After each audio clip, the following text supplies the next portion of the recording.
Halo pemirsa, apa kabar? Portofolio Anda di awal pekan ini di mana indeks harga saham gabungan ditutup di zona merah pemirsa level 7.100-an tampaknya sudah kembali ditinggalkan oleh indeks harga saham gabungan. Namun dari rotasi pergerakan sektoral, sektor properti hari ini memimpin penguatan, mengalami penguatan signifikan ketika dari beberapa saham lainnya atau sektor lainnya yang sebelumnya menopang penguatan indeks harga saham gabungan yang hari ini lebih cenderung mengalami tekanan. Rilis kinerja dan juga aksi korporasi tampaknya cukup menarik minat investor di sepanjang perdagangan hari ini terhadap saham-saham yang ada di sektor properti. Dan bagaimana review di sepanjang perdagangan hari ini, proyeksi untuk perdagangan di pekan depan, jangka menengah ataupun untuk jangka panjang, kembali bersama saya David San Oval dan inilah IDX Closing selengkapnya untuk Anda. Dan pemirsa, berikutnya kami sampaikan bagaimana posisi penutupan indeks harga saham gabungan di sesi kedua di perdagangan hari ini, di mana di sepanjang hari ini pemirsa indeks harga saham gabungan lebih dominan bergerak di zona merah. Dibuka di sesi pertama pada pagi tadi di zona hijau, tepatnya di 7.134,577. Beberapa menit pasca pembukaan, indeks harga saham gabungan sempat menyentuh ke level tertingginya di 7.156,920.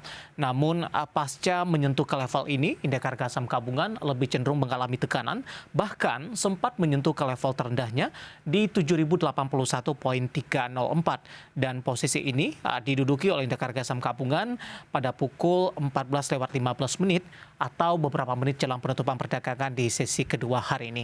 Dan di penutupan pemirsa, di sesi kedua hari ini, indeks harga saham gabungan tertekan di 0,50% dan kembali meninggalkan level 7.100-an, tepatnya di 7.093,276.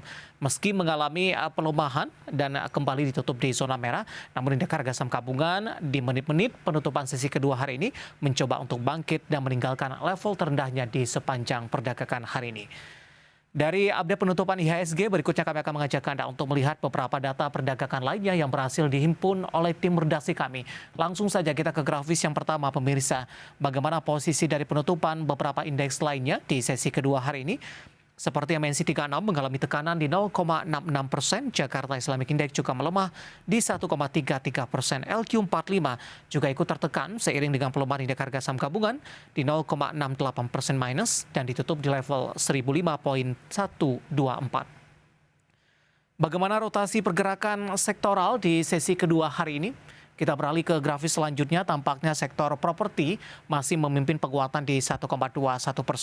Disusul sektor infrastruktur menguat di 0,30%. Teknologi hari ini tampaknya menjadi pemberat bagi indeks harga saham gabungan tertekan di 1,70%. Barang baku juga melemah di 1,42%.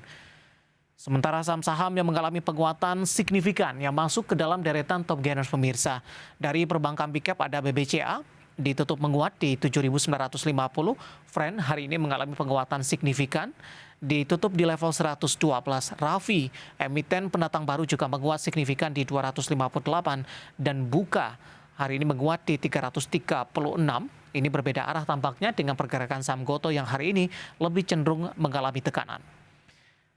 Seperti apa saham-saham yang mengalami tekanan yang cukup dalam pemirsa yang masuk ke dalam deretan top losers di penutupan sesi kedua hari ini? Ada Telkom, ditutup di zona merah di 4.450. BBRI juga ikut menjadi pemberat bagi indeks harga saham gabungan, melemah di 4.310.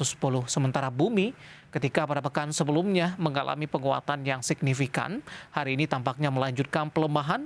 Dari pelemahan di akhir pekan lalu, ditutup di level 130 pemirsa. Antam juga tertekan di 2.130.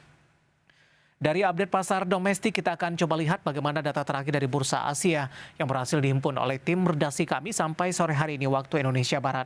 Di mana Nikkei menguat di 1,11%, SIM melemah di 0,21%, Kospi menguat di 0,16%, sementara Hang Seng melemah di 0,25% di 20.125,08.